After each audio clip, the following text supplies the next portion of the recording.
When we want to find the derivative of a sum or difference of functions, we can actually separate the derivative into two or more parts, which actually makes the differentiation fairly easy. It's a good problem-solving trick here. And it's a little bit of a gift in a sense, because we can just find the derivative of the first term and the derivative of the second term separately.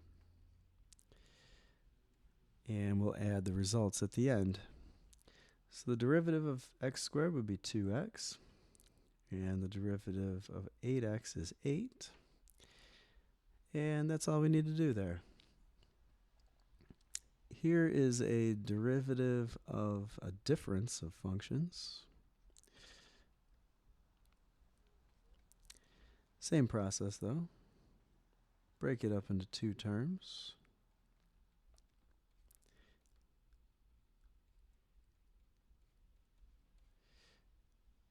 Oops. And we'll get negative 5x to the fourth minus 0. And this one is a combination. There's a sum of functions and a difference of functions.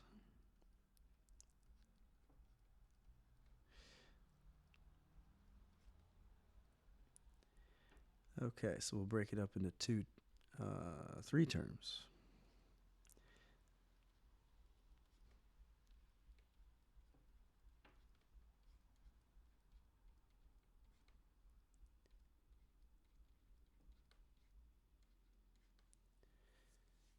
Okay.